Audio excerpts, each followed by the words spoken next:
diburu cinta atau nafsu. Catatan janda 20 kali menikah. Kisah hidup adalah anugerah dan membaginya adalah sedekah. Terima kasih yang sudah subscribe. Barakallahu fiikum wa ja'alakum minal muflihin. Rania duduk di beranda rumah, kontrakannya yang mungil, mengenakan daster kuning pudar dengan rambut dikuncir asal-asalan. Usianya baru 29 tahun, namun di balik wajah manisnya, tersimpan kisah yang jarang dimiliki perempuan seusianya. Ia telah menikah 20 kali. Ya, 20. Dan semua berakhir dengan perpisahan yang menyisakan luka dan gumaman. Tetangga. Dari suami pertamanya yang hanya bertahan 2 bulan, hingga suami ke-20 yang meninggalkannya tanpa pamit. Semuanya seperti jejak kaki di pasir, hadir lalu hilang bersama ombak. Tapi tidak ada satupun dari mereka yang benar-benar mengerti Rania. Mereka hanya melihat kecantikannya, tubuhnya, atau pesonanya yang dianggap mudah ditaklukkan. Orang-orang kampung memberinya banyak julukan. Janda langganan akad, ratu, cerai, bahkan perempuan pembawa sial. Namun Rania selalu menanggapi dengan senyum tipis dan mata yang kosong. Ia sudah kebal pada cibiran, walau sesekali masih teriris diam-diam. Cinta itu bukan cuma soal bertemu, gumamnya suatu sore menatap sisa kopi yang mulai dingin, tapi tentang siapa yang bertahan ketika luka mulai terasa. Namun belum ada satupun laki-laki yang membuktikan kata-kata itu. Sore itu, seorang ibu tetangga datang membawa makanan. Bukan karena peduli, tapi untuk menyindir. Nia, kamu cantik. Tapi terlalu sering menikah, orang takut loh. Rania hanya tersenyum. Ia tidak perlu menjawab, karena ia tahu dunia hanya mendengar gosip, bukan alasan. Rania bukan tidak ingin setia, tapi setiap lelaki yang datang selalu membawa janji manis yang kemudian berubah menjadi racun. Ada yang ringan tangan, ada yang pembohong, ada pula yang hanya ingin mengecap, lalu kabur. Apakah itu salahnya? Dan malam itu, di antara cahaya, lampu kamar yang temaram, Rania membuka kembali kotak kecil berisi foto-foto pernikahan. 20 pasang senyum yang dulu membuatnya berharap. 20 luka yang kini membuatnya ragu, apakah cinta memang nyata? Atau hanya bungkus rapi dari nafsu semata? Setiap pagi, Rania terbiasa menyalakan radio tua milik almarhum ibunya. Suara musik dangdut klasik mengalun pelan, menemaninya menyapu halaman. Dari balik pagar, beberapa lelaki sering mengintip. Ada yang diam-diam senyum-senyum, ada pula yang terang-terangan melontar rayuan. Rania tahu, ia masih menarik, tapi hatinya mulai lelah. Dulu, ia pernah percaya bahwa setiap lelaki yang melamarnya adalah jawaban dari doa. Tapi kenyataannya, semua hanya singgah. Ada yang mencintainya saat tubuhnya molek dan perutnya ramping, tapi pergi ketika ia sakit. Ada yang memujinya bagaikan bidadari, lalu berselingkuh setelah akad. Ia pernah mencoba pernikahan siri, juga pernikahan resmi, pernah menikah dengan duda, perjaka, bahkan ustaz yang konon alim. Namun semua berakhir sama, luka. Ia mulai percaya, mungkin ia memang tak pantas dicintai, atau cinta tak pernah ada untuknya. Di dalam hati terdalam, Rania masih menyimpan harapan kecil. Seseorang yang datang bukan karena ingin memiliki, tapi karena ingin menemani. Tapi harapan itu terkubur oleh pengalaman dan kenyataan yang pahit. Mungkin aku terlalu rusak untuk dicintai, bisiknya pada bayangannya di cermin. Namun, takdir selalu punya rencana. Suatu hari, saat Rania menjual kue basah di pinggir jalan, datanglah seorang lelaki yang tampak berbeda. Bukan dari cara bicaranya, bukan pula dari penampilannya, tapi dari tatapannya yang tidak menghakimi. Namanya Hilmi. Seorang ustaz muda yang baru pindah dari kota, katanya ditugaskan menjadi pengajar di pesantren kecil dekat masjid kampung. Maaf, ini uangnya kurang, katanya sambil tersenyum dan menyerahkan Rp2.000 lebih dari harga kuenya. Rania hanya mengangguk pelan. Malamnya, Rania tidak bisa tidur. Ia memikirkan tatapan mata itu. Bukan tatapan lelaki yang lapar tubuh, tapi tatapan seseorang yang melihat luka dan tidak lari. Mungkinkah ini akan berbeda? Rania tak biasa memikirkan lelaki berulang kali. Biasanya, ketika ada pria baru datang, ia tahu bagaimana harus bersikap, membuka diri secukupnya, menjaga jarak seperlunya. Tapi Hilmi bukan pria biasa. Ada ketenangan dalam geraknya, dan ada ketulusan yang terasa tak dibuat-buat saat ia menyapa. Untuk pertama kalinya, Rania merasa seperti manusia utuh, bukan objek yang dinilai dari masa lalunya. Pertemuan mereka berikutnya terjadi di masjid kampung. Rania yang sedang membagikan takjil untuk anak-anak mengaji tak menyangka Hilmi akan datang dan membantu menyusun piring. "Kalau saya boleh bantu, saya bantu ya, Bu Rania," ucapnya ringan. Rania sempat gugup. Tak banyak orang yang memanggilnya Bu dengan nada hormat seperti itu. Obrolan mereka mengalir pelan, seperti sungai kecil di musim hujan. Hilmi tidak banyak tanya, tapi matanya selalu mendengarkan. Ia tak bertanya soal mantan suami, tak menyinggung tentang pernikahan 20 kali yang selama ini jadi aib umum. Baginya, Rania seperti perempuan biasa yang sedang mencoba hidup tenang. Beberapa perempuan kampung mulai menggoda. "Wah, Ustaz Hilmi mulai sering ke tempat Bu Rania nih." Tapi Rania hanya tertawa tipis dan tak menanggapi. Ia belum ingin membuka pintu hatinya lagi. Belum sekarang. Ia masih menyulam luka yang belum selesai dijahit. Suatu sore, Hilmi membawa sebuah buku tafsir dan memberikannya pada Rania. "Saya lihat ibu suka baca. Ini tafsir lama tapi bahasanya ringan," katanya. Rania menerima dengan tangan sedikit gemetar. Perhatian kecil seperti itu lebih menggetarkan dibandingkan bunga atau pujian manis. Di dalam hati Rania, mulai tumbuh benih yang ia sendiri takut untuk sebut sebagai rasa. Ia takut berharap. 20 kali dikhianati bukan jumlah yang kecil. Tapi ia juga sadar, ada sesuatu yang berbeda kali ini. Bukan karena lelaki itu seorang ustaz, tapi karena ia hadir tanpa tuntutan. Malam itu, Rania berdoa lebih lama dari biasanya. Bukan meminta jodoh, tapi memohon agar hatinya tidak kembali disesatkan oleh rasa yang salah. Ia hanya ingin sedikit ketenangan, dan mungkin seseorang yang melihatnya sebagai jiwa, bukan sekadar tubuh. Hilmi datang bukan untuk menyelamatkan, itu yang disadari Rania belakangan. Lelaki itu tidak membawa janji-janji surgawi, tidak pula menawarkan kehidupan mewah. Ia hanya hadir di saat Rania berhenti berharap ada yang akan datang, dan mungkin karena itu, kehadirannya terasa begitu tulus. Suatu siang, Rania memberanikan diri bertanya, "Ustadz enggak takut dekat-dekat saya? Kata orang, saya ini pembawa sial." Hilmi menatapnya lama, lalu menjawab, "Saya lebih takut menghakimi orang yang sedang belajar berdamai dengan hidupnya."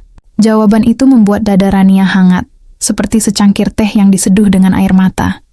Namun ketenangan tak pernah bertahan lama. Beberapa warga mulai bisik-bisik. "Ustaz juga bisa salah langkah," ujar seorang ibu pada arisan RT. Kabar tentang kedekatan mereka merebak seperti angin, menyelinap ke telinga-telinga yang gemar menilai tanpa tahu cerita. Rania kembali merasa jadi bahan tontonan. Hilmi, yang biasanya tenang, mulai dibicarakan oleh pengurus masjid. "Jaga jarak, Ustaz. Nanti jadi fitnah." Tapi Hilmi hanya tersenyum dan berkata, "Kalau saya menjauh, saya takut melukai. Kalau saya mendekat, saya takut difitnah. Jadi saya pilih untuk tetap hormat." Kalimat itu membuat para pengurus tak bisa berkata apa-apa. Rania mulai menarik diri. Ia mengurangi keluar rumah, membatasi pertemuan, dan kembali menyibukkan diri dengan membuat kue dan menjahit. Ia takut kembali terseret dalam pusaran gosip. Takut bahwa rasa yang mulai tumbuh akan layu sebelum sempat mekar. Tapi Hilmi tak pernah memaksa. Ia tetap hadir, membantu saat ada bazar masjid, menyapa sopan ketika bertemu, dan sesekali menitipkan buku baru untuk dibaca Rania. Hubungan mereka seperti angin sore. Tidak terlihat tapi terasa. Tidak disebut, tapi tumbuh diam-diam. Dalam sepi, Rania mulai bertanya pada dirinya sendiri. Apakah ini cinta? Atau sekadar kelembutan yang ia rindukan setelah 20 kali ditinggalkan?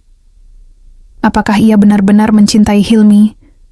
Atau hanya butuh seseorang untuk membuatnya merasa utuh kembali? Hari itu, langit mendung, dan angin sore mengayun daun jambu di halaman rumah Rania. Di ruang tamu yang sederhana, Hilmi duduk dengan tangan menggenggam sesuatu dalam sakunya. Rania menyiapkan teh dan kue bolu pisang seadanya.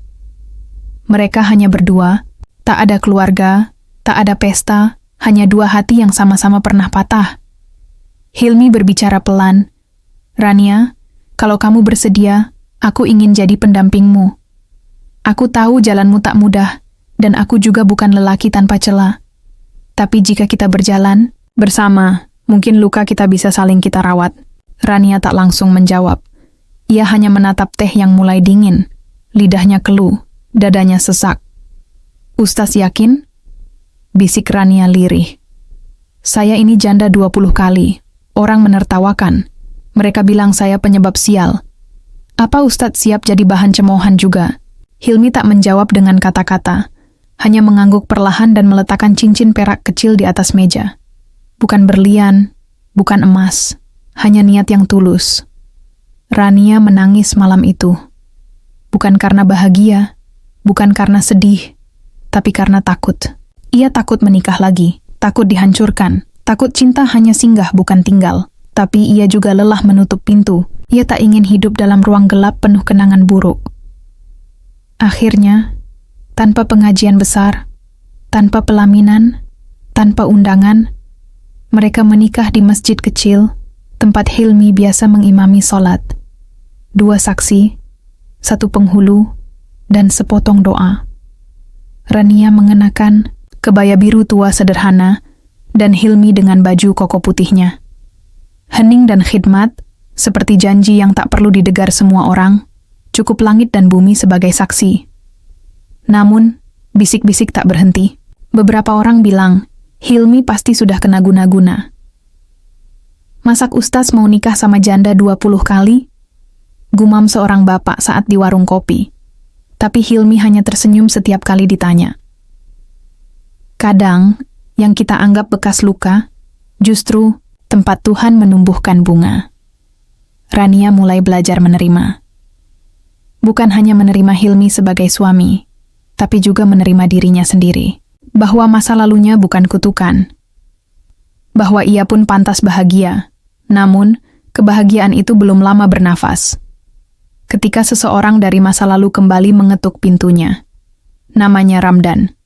Suami ketujuh Rania, yang pernah menghilang tanpa kabar.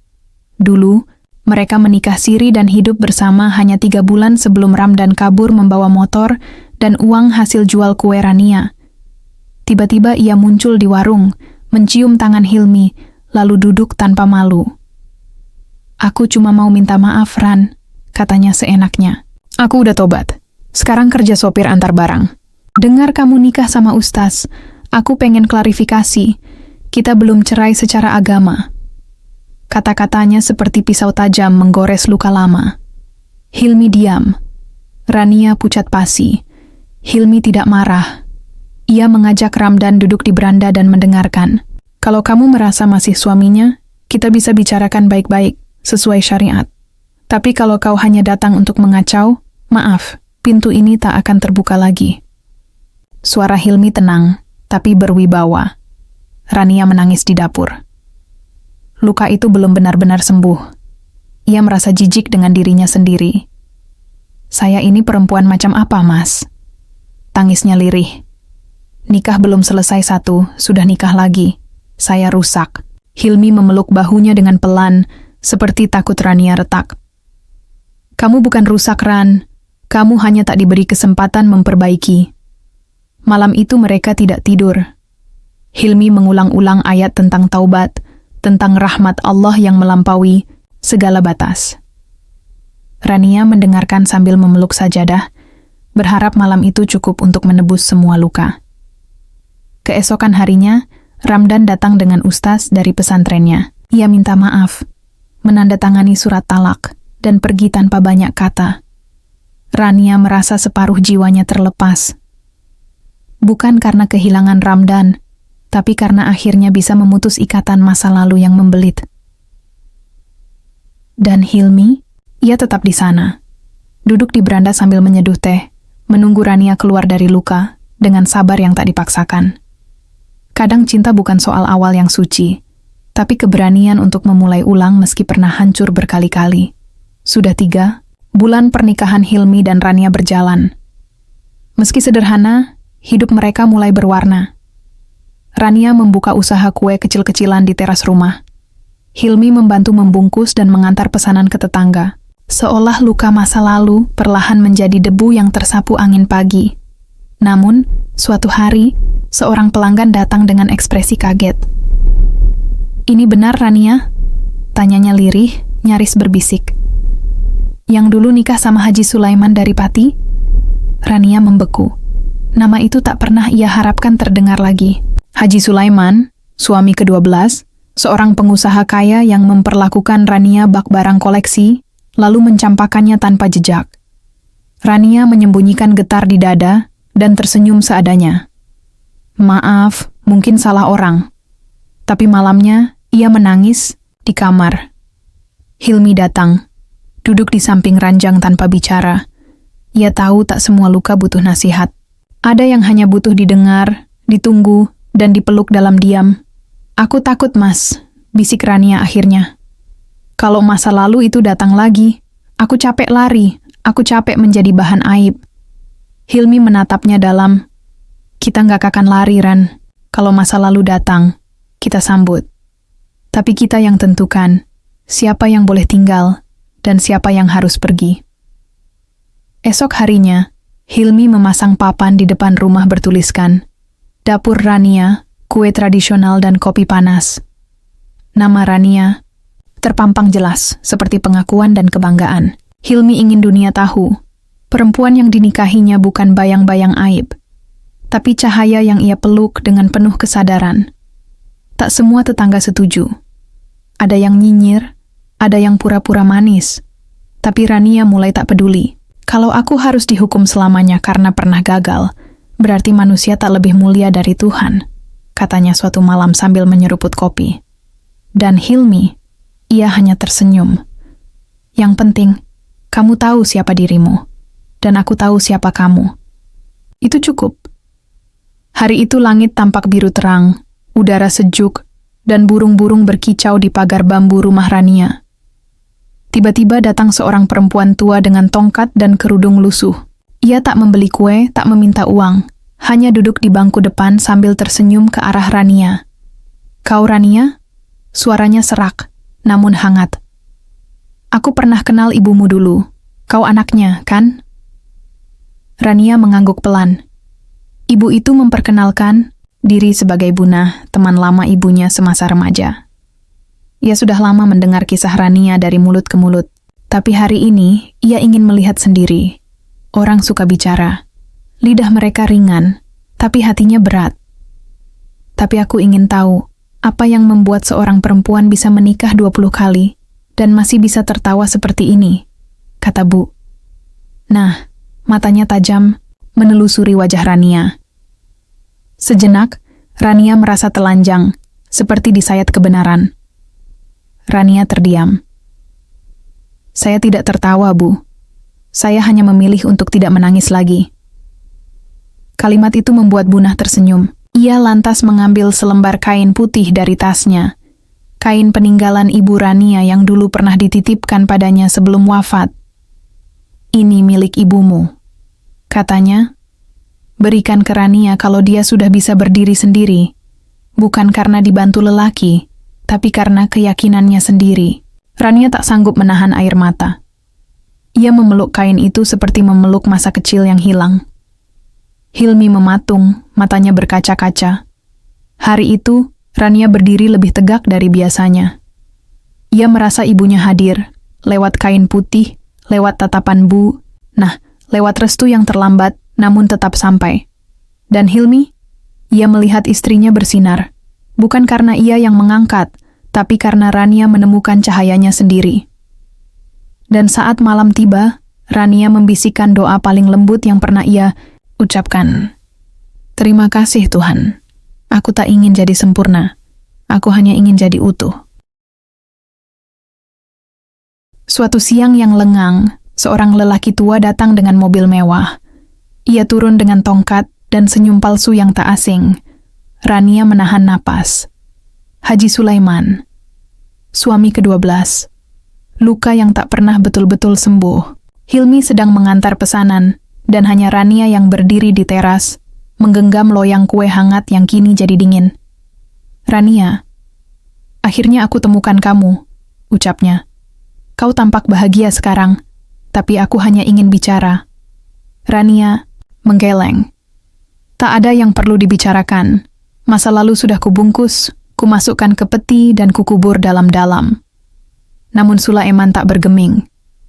"Aku sakit keras, Ran. Kupikir sebelum mati aku harus minta maaf." Permintaan maaf itu mengguncang. Bukan karena kata-katanya, tapi karena ia mengaku telah menyesal. "Aku memperlakukanmu seperti koleksi, bukan istri. Tapi tak ada hari tanpa penyesalan sejak kau pergi." Rania duduk di kursi kayu, kakinya gemetar. Dulu ia berharap mendengar kalimat itu, tapi kini setelah semua berubah, rasanya terlambat. Hilmi tiba, kaget melihat Sulaiman, tapi ia menatap Rania, menunggu sinyal. Rania memandang suaminya, dan untuk pertama kali ia merasa kuat. "Mas, bolehkah aku memaafkan orang yang pernah membuatku hancur?" Hilmi menggenggam tangannya. "Itu hakmu, Ran, karena luka itu milikmu, bukan milik kita." Rania menatap mata Sulaiman. "Aku memaafkanmu, tapi bukan karena kamu layak. Karena aku butuh bebas dari semua ini. Aku ingin hidup tanpa bayang-bayangmu." Sulaiman menunduk, lalu pergi tanpa kata. Mobilnya perlahan menghilang di ujung jalan. Malam itu, Rania menyalakan lilin dan menulis di buku catatannya. "Hari ini, satu pintu tertutup rapat. Aku memilih berdamai.